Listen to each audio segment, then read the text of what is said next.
My downstairs neighbor keeps ranting in the group chat about me dancing in the middle of the night. Even called the cops. I rolled up my pants, revealing my prosthetic legs. The neighbor scoffed. So prosthetics mean you can't dance? Left with no choice, the police installed a sound monitor. That very night, as I slept soundly, the device suddenly spiked off the charts. The neighbor brought people to smash my door, claiming I was causing a severe disturbance. But the noise, it was clearly coming from the empty apartment directly above me. Unit 401. To clear my name, I let everyone upstairs. We only found a dog in 401. The police said the sound came from the dog scratching its cage. In the end, the dog was taken away by the police. But the next night, those eerie dance steps started again. Patrick from 201 was hounding me in the group chat again. My phone vibrated on the coffee table, its screen a harsh, cold glow in the dim living room. I hadn't bothered turning on the lights. Only the street lamp outside offered a sliver of illumination. I reached for the phone, unlocking it, the sudden brightness making me squint. It was him. All right. Patrick from 201, the building's community chat, had already scrolled through a dozen messages. Hi Kevin from 301. Are you ever going to stop? Every single night, 2 or 3 a.m. Thump, thump, thump. How's anyone supposed to sleep? Is the HOA doing anything? Taking our money and doing nothing? Are you just going to let this guy torment the whole building? I told you 100 times. Have some decency. What kind of dancing? Can't you dance during the day? Do you have to be a maniac in the middle of the night? I'm calling the police tomorrow. See if that doesn't shut you up. A few other neighbors chimed in, either agreeing or trying to smooth things over. Calm down, Patrick. Kevin probably doesn't mean it. Just talk it out. My fingers felt stiff. Typing slowly. Patrick, I'm telling you again, it's not me. I'm asleep. By 10 send. Almost instantly, Patrick's reply popped up. Bullshit. If it's not you, who is it? You're the only one above and below. My ceiling's vibrating. Want to hear the recording? Have you no shame? I closed my eyes, taking a deep breath. That familiar spark of anger flared in my chest, making my throat dry. Explanation? The 101st explanation. Patrick, I have a disability. How could I possibly be dancing? Are you sure you're not mistaken? Or maybe it's something else. Don't give me that. He cut me off every word, seething with malice, playing the pity card. Huh, can't move your legs? You seem pretty agile to me. Prosthetics? Can't you dance with prosthetics? You probably jump even higher. That last sentence pierced me like an ice-cold needle. I clutched my phone. The living room was stifling without AC, but a cold sweat trickled down my back. My prosthetic legs propped silently beside me. Their cool metal shells, usually comforting, now felt like searing brands against my skin. The next afternoon, the police actually showed up. 2 officers, one older, one younger, their faces etched with routine weariness as they knocked on my door. Officer Ramirez, the older one, eyed me, then glanced at my wheelchair, a slight frown creasing his brow. You're Kevin Ellis, your downstairs neighbor. Unit 201 reported you for creating excessive noise late at night. A severe disturbance. I stepped aside, inviting them in.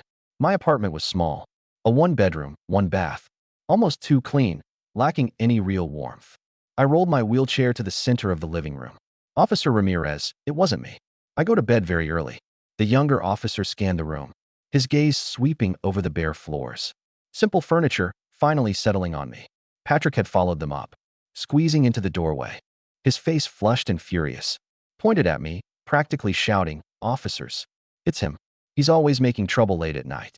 A compulsive liar. Look at him. He puts on a good show." Officer Ramirez waved a hand, silencing him. "Mr. Ellis, we've received multiple complaints, and they're all pointing to. You mentioned a leg disability. Could you elaborate?" I said nothing, gripping the armrests of my wheelchair, taking a shallow breath and slowly, deliberately rolled up the right leg of my jeans. The air thickened, pulled up past my knee. It revealed the connecting structure of metal and composite materials, with a distinct scar around the skin interface. I paused, then under pad Trick's suddenly wide-eyed stare, rolled up my left pant leg too. The same structure, the mechanical parts connecting to the severed flesh. Only the faint hum of the air conditioner filled the living room. Patrick's mouth hung open, his anger frozen on his face, slowly morphing into an expression of disbelieving shock. But quickly, something else began to churn beneath that shock. This officer Ramir has also seemed taken aback, his tone softening. "Mr. Ellis, is this an accident? A few years ago, I pulled my pant legs back down. the fabric falling to conceal the cold interfaces. So, Officer Ramirez, I truly can't be dancing in the middle of the night. My prosthetics are off at night. They're over there. I gestured towards the bedroom. Officer Ramirez nodded, then turned to Patrick. Mr. Jenkins, you see, isn't there some misunderstanding here? Perhaps the sound is coming from somewhere else. Misunderstanding. Patrick's voice climbed to a shriek. He darted past the officers, practically lunging at me, his finger almost poking my face. Officers, don't let him fool you. Prosthetics, what about prosthetics? Can't you move with prosthetics? He's probably even better at faking it, bouncing around with his prosthetics at night, then playing the victim during the day. I heard it with my own ears right above me. Thump, thump, thump, like drumming. If it's not him, who is it?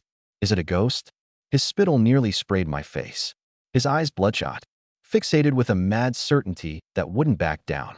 I caught a whiff of stale smoke and liquor on him. Officer Ramirez and the younger officer exchanged a look, both appearing resigned. The younger officer spoke up. Mr. Jenkins, please calm down. Look, Mr. Ellis certainly has a special situation. But since we're here, we can't just take one side. We brought a decibel meter. We'll leave it in Mr. Ellis's living room for now. We'll set a threshold, and if there's genuinely excessive noise tonight, it will record it. We'll also leave you our contact information.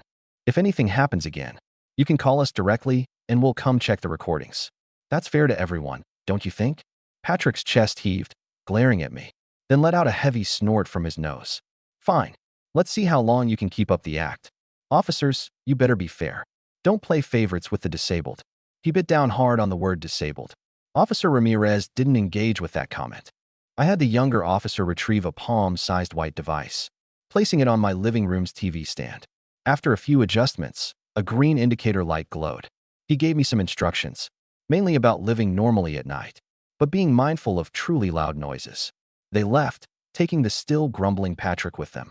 The door clicked shut, and the world abruptly fell silent, save for the faint power light of the decibel meter. I leaned back in my wheelchair, staring at that tiny light. Patrick's last glare, that line, "Can't you move with prosthetics?" He knew, he clearly saw, yet he chose a more absurd, more malicious interpretation. This wasn't a misunderstanding. It was a twisted animosity. That night, I went to bed early. My prosthetics were off, resting on the specially made stand by my bed. I took a sleeping pill and quickly sank into a deep, dreamless darkness. I slept soundly. I don't know how long passed, but violent banging on the door suddenly yanked me from the darkness. "Open up, Kevin. Open the door, police." I bolted upright, my heart hammering against my ribs. The bedroom was pitch black, only a sliver of hallway light visible under the door. The banging was urgent and heavy, mixed with Patrick's hoarse shouts and another stern male voice. "Kevin, this is the precinct. Open the door and cooperate with the inspection." It was Officer Ramirez. I fumbled for my phone on the nightstand. The screen flared, stinging my eyes. 1700 hours AM. I studied myself, trying to keep my voice even coming. I threw off the covers, instinctively found my wheelchair, pulled myself into it, and rolled towards the living room. Opening the door, the stark white hallway light flooded in. Outside stood Officer Ramirez, the younger officer, and a flushed, wide-eyed, almost gleeful Patrick. Patrick was holding up his phone screen facing me, displaying what looked like some kind of graph. "Officers, see, it's him."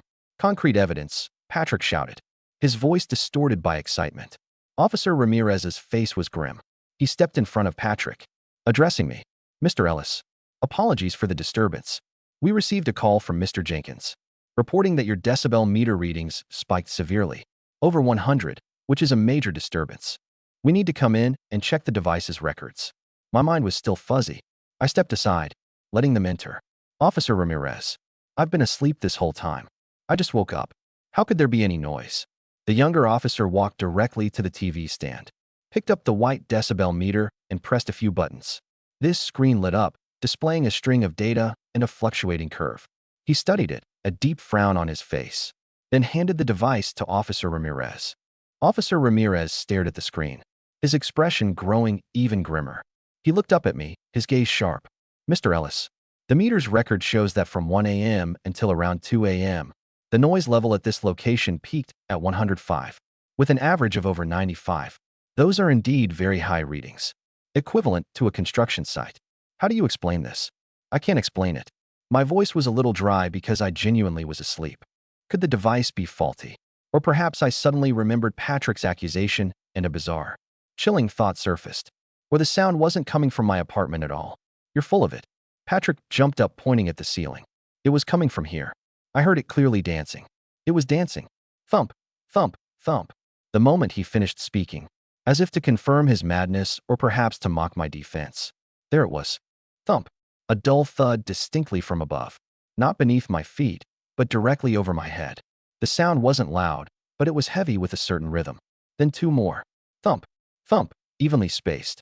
Truly sounding like footsteps or something bouncing on the floor. All four of us froze.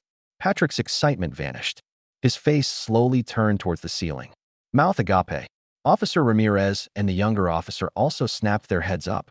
The living room was utterly silent. Only the decibel meter glowed. It curved seemingly flat. But a few seconds later, thump, thump, thump, thump. A series of sounds rolled across the ceiling from far to near, then near to far, truly like someone pacing back and forth or bouncing in the room. The sound was clearer than before, more rhythmic, even carrying a certain light cadence. Upstairs, the younger officer murmured, his face looking as if he'd seen a ghost. Officer Ramirez reacted fastest. He gave me a deep, complex look, then barked, "Let's go upstairs." We surged out the door. My wheelchair was a bit cumbersome in the narrow stairwell. Officer Ramirez and the younger officer practically ran up. Patrick trailed behind them, his face ashen, muttering under his breath. Upstairs, 401. How could that be? It was clearly. I didn't wait for the slow, grinding building elevator. My blood was roaring in my ears, a mix of adrenaline and a deeply rooted, exhausted rage. When I reached the base of the stairwell leading to the fourth floor, I didn't hesitate. I locked the brakes on my wheelchair, grabbed the sturdy wrought iron handrail, and hoisted my upper body out of the seat. Without my prosthetics, my center of gravity was different, but my arms and shoulders had spent years compensating for what my legs could no longer do. I swung my torso upward, taking the steps two at a time, pulling myself up the cold concrete stairs with a violent, singular purpose. Above me, the flashlights of Officer Ramirez and his rookie cut through the gloom of the fourth-floor landing. Patrick was frozen on the stairs between us, his hands trembling as he watched me ascend. The sneer had melted entirely off his face, replaced by a pale, sickening dread. He pressed his back against the peeling wallpaper as I hauled myself past him. I didn't spare him a glance. I didn't need to. The frantic, rhythmic thump, thump, thump echoing from behind the door of 401 was doing all the talking for me. "Stand back," Ramirez barked. He didn't bother knocking this time. The previous tenant had been evicted, the dog impounded. Legally, the apartment was a void. Ramirez planted his heavy boot just beside the deadbolt. With a sickening crack of splintering pine, the door burst open, slamming against the interior wall. The three men rushed in. I reached the landing, my chest heaving, my palms burning from the friction of the stairs. I dragged myself over the threshold of Unit 401, sitting on the dusty hardwood floor just inside the doorway. The apartment was suffocatingly dark. The air was dead, smelling of stale dust, cheap canine shampoo, and something else, something metallic and sharp, like an overheated electrical motor. "Police, show yourself," the younger officer yelled, his hand resting on the grip of his sidearm. Silence. The thumping had stopped the exact second the door frame splintered. Ramirez found the wall switch and flicked it. A single, bare bulb in the center of the living room flared to life, casting harsh, skeletal shadows across the empty space. There was no furniture, no forgotten belongings, not even the dog crate from the previous night. The floorboards were scuffed and bare. "Check the bedroom, the closets, everything," Ramirez ordered. The rookie swept the apartment, his flashlight beam slicing into the corners of the kitchenette and the tiny bathroom. "Clear," he called out a minute later. "Closets are empty. Windows are locked from the inside. Nobody's here, boss." Patrick squeezed into the doorway beside me, his chest heaving as if he had run a marathon. He looked at the empty room, then down at the floorboards, and finally at me. His eyes were wide, the whites showing entirely around his pupils. It was right here," Patrick stammered, his voice stripped of its previous venom, reduced to a pathetic squeak. "You heard it. You all heard it. The dancing." Ramirez walked to the center of the room. He was standing exactly over my bedroom. He looked down at the scuffed floor, then slowly sank to a crouch. He pressed the palm of his hand against the wood. "It wasn't a ghost, Mr. Jenkins," Ramirez said, his voice terrifyingly calm. He pulled a penlight from his tactical vest and shined it horizontally across the floorboards. Look at the dust. I leaned forward, bracing my weight on my hands. In the harsh glare of the penlight, a distinct pattern emerged on the dusty floor. It wasn't footprints. It was a circular sweep, completely clean of dust, radiating outward from a central point. And right in the middle of that clean circle were 4 freshly drilled holes, creating a small square.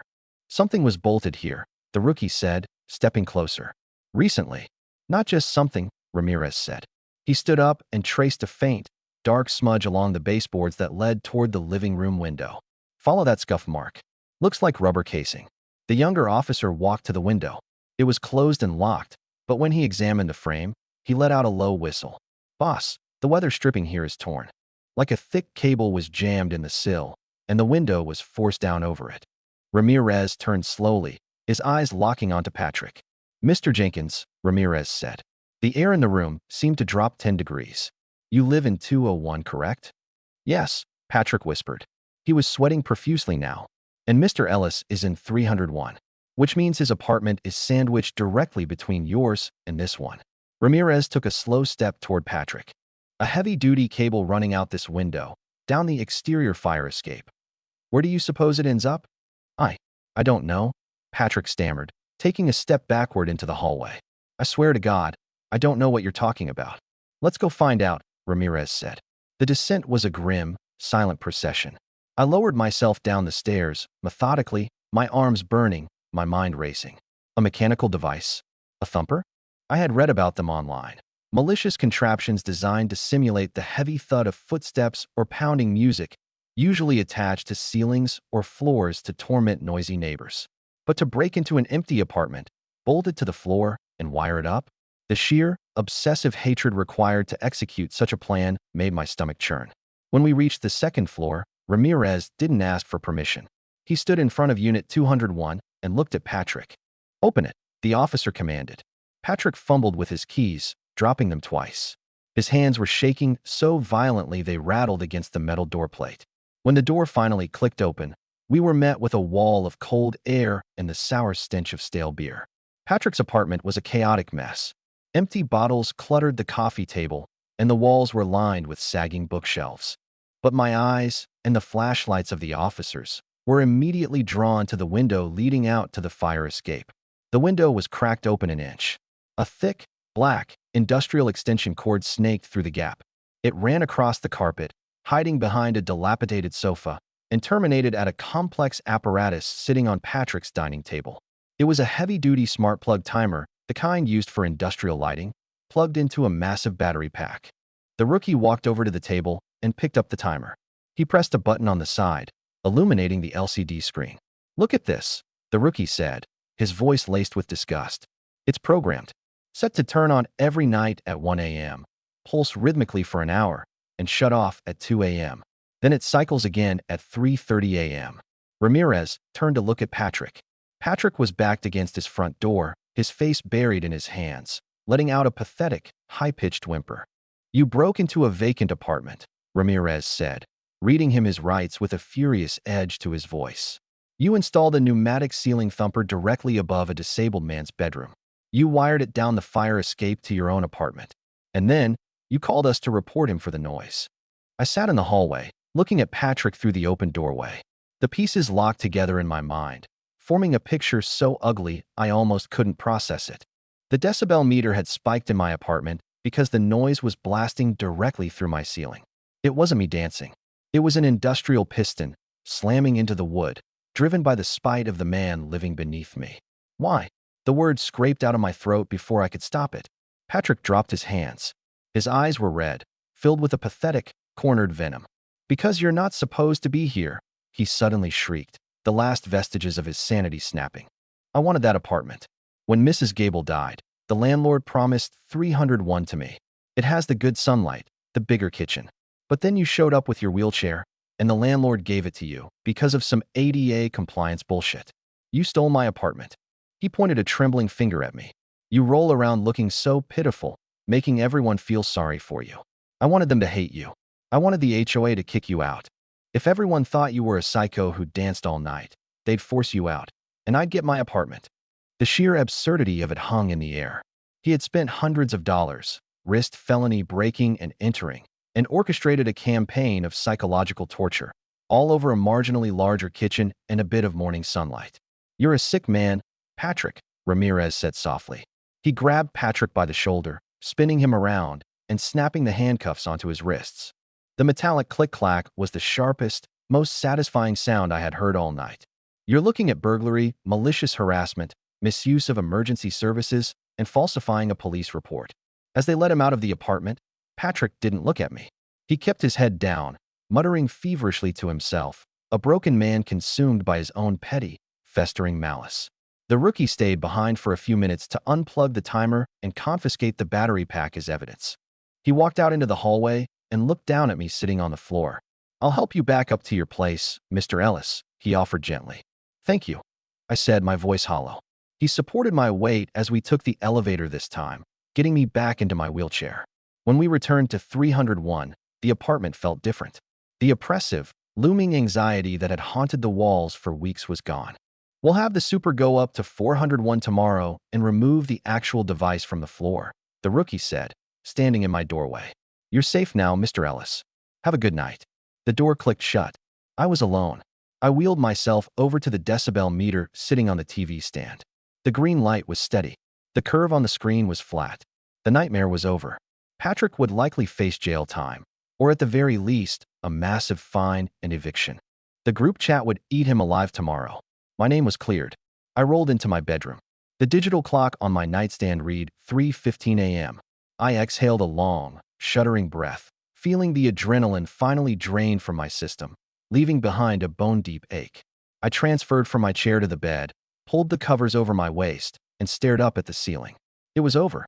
I closed my eyes, letting the silence of the apartment wash over me. It was a beautiful, heavy silence. The hum of the refrigerator, the faint whisper of the wind against the window. I drifted toward sleep, feeling the tension uncoil from my spine. And then, just as the darkness took me, I heard it. Thump. My eyes snapped open. I held my breath, my heart seizing in my chest. Thump. A light, rhythmic tap, coming from the ceiling, coming from 401.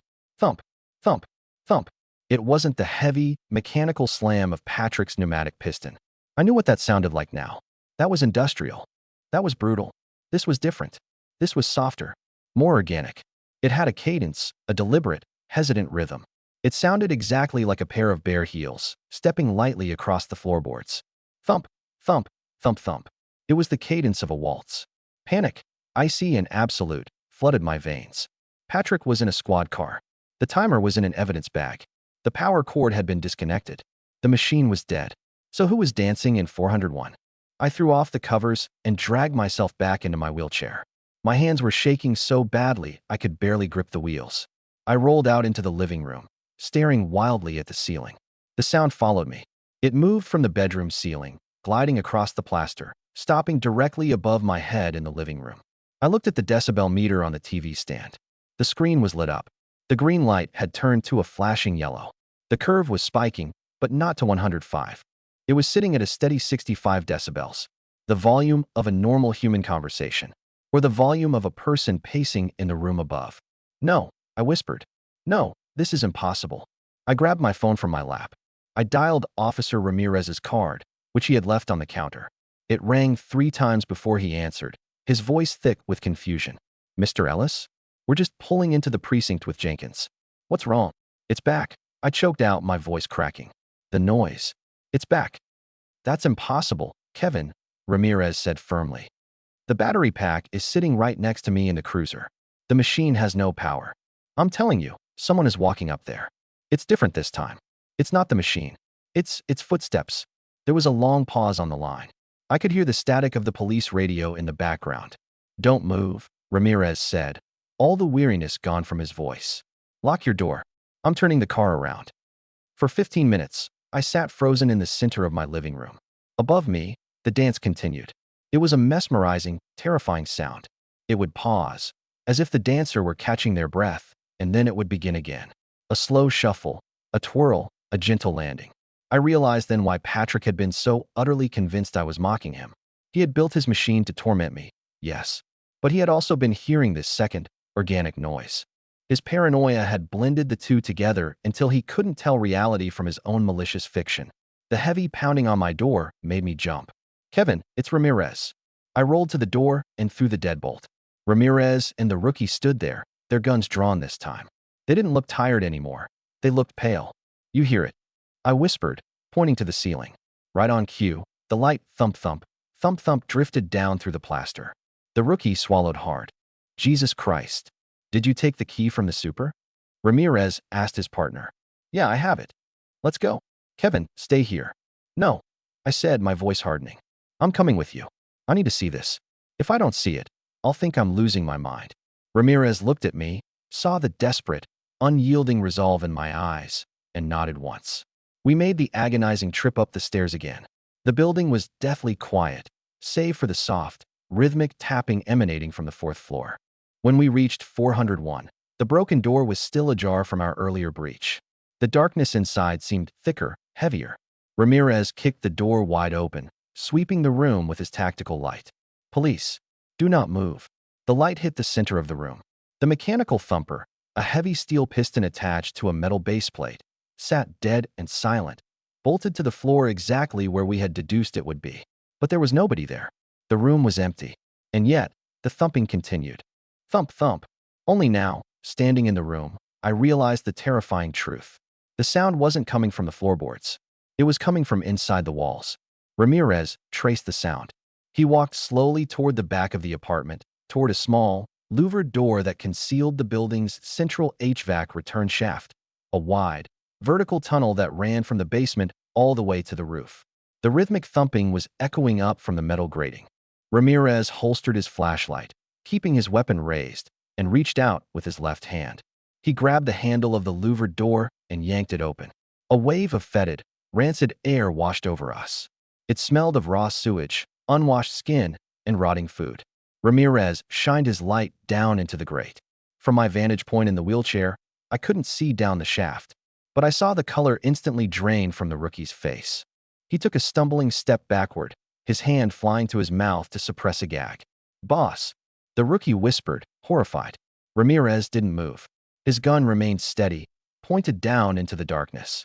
"Come out," Ramirez commanded. His voice wasn't aggressive. It was laced with a profound, sickening pity. "Put your hands where I can see them, and climb up." For a moment, the only sound was the metallic creak of the old ductwork. Then, two hands appeared at the edge of the grate. They were filthy, the fingernails long and packed with black grime. The fingers were impossibly thin, looking more like skeletal talons than human appendages. Slowly, agonizingly, a figure pulled itself up from the depths of the shaft. It was a woman, or, at least, she used to be. She was emaciated to the point of horror, her collarbones jutting violently against skin that was gray and translucent. Her hair was a matted, greasy nest. She wore rags, soiled clothes that had been scavenged from dumpsters or stolen from the building's laundry room over months, perhaps years.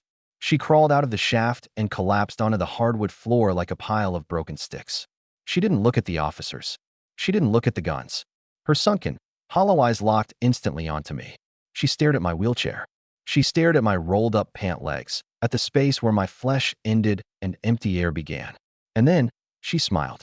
It was a ghastly, cracked smile that exposed rotting teeth. She slowly reached down to her feet. She was wearing a pair of heavy, steel-toed work boots. They were massively oversized for her frail frame, stuffed with old newspaper to make them fit.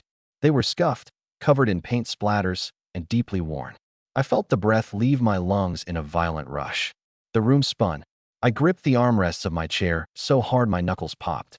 I recognized those boots. They were my boots. They were the boots I had been wearing on the construction site 3 years ago.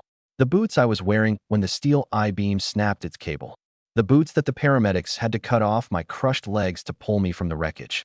After I was discharged from the hospital, after the amputations, the hospital had returned my belongings in a plastic bag. I couldn't bear to look at the boots. I had thrown the bag into the dumpster behind this very apartment building the day I moved in. "I found them," the woman croaked. Her voice was like grinding glass, raspy from disuse. "In the trash. They still had the blood in them." Ramirez slowly lowered his weapon, stepping between me and the woman. "Who are you? How long have you been in the walls?"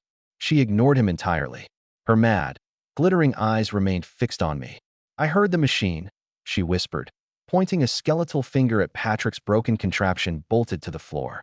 The angry man downstairs put it here. It went bang, bang, bang. It woke me up in the dark. She pulled her knees to her chest, rocking back and forth. I knew it was hurting you, she said to me, her voice suddenly taking on a bizarre, childlike innocence. The man with no legs. I live behind your bathroom mirror. I see you brush your teeth. I see you cry when you take your metal legs off. A violent shudder ripped through my body. The idea of this feral ghost watching me in my most vulnerable, private moments, living in the crawl spaces between our lives. I wanted to help you, she smiled, tapping the heavy steel toes of my old boots against the floorboards. Thump, thump. The machine made an ugly noise. So, when the machine stopped, I danced for you. To make the music pretty again, I put on your heavy feet, and I danced. They took her away in an ambulance. The medics said she was suffering from late-stage schizophrenia and severe malnutrition. She had likely been living in the building's maintenance shafts for over a year, surviving on scraps stolen from the trash, drinking condensation from the pipes. Frogging, they called it. A forgotten soul slipping through the cracks of a society that didn't care to look in the shadows. When they strapped her to the gurney, she didn't fight. She just kept humming a toneless, broken melody, tapping her fingers against the side of the stretcher. The building was a crime scene until dawn. Investigators found her nest in the void space between the 3rd and 4th floors, directly adjacent to my bathroom vent. They found wrappers, stolen trinkets, and a small, cracked mirror she had used to peer through the louvered vents into my life. Patrick's trial was swift, though not in the way he expected. When the news of the woman in the walls came to light, his defense attorney tried to argue that Patrick was driven mad by her noises, not by me. But the paper trail of the pneumatic thumper, the text messages in the group chat, and his overt, documented ableism destroyed any sympathy a jury might have had. He was sentenced to 3 years for burglary and felony harassment. The HOA, terrified of a massive lawsuit regarding building security and ADA violations, offered to move me to a luxury unit across town, rent-free, for 5 years. I took the offer. On my last night in apartment 301, the space was empty, stripped of my furniture, echoing with the memories of the past months. I sat in my wheelchair in the center of the living room, illuminated only by the street lamp outside, just as I had on the night Patrick first threatened me. I reached down and touched the cool, carbon fiber shells of my prosthetics resting against my thighs. They didn't feel like searing brands anymore. They felt like armor. I had survived the crushing weight of a steel beam. I had survived the malicious, prejudiced cruelty of Patrick Jenkins. And I had survived the terrifying, tragic haunting of a broken woman who had tried, in her own twisted way, to give me back the legs I had lost. I rolled to the door, opened it, and didn't look back. The apartment was silent. And for the first time in a long time, the silence was mine.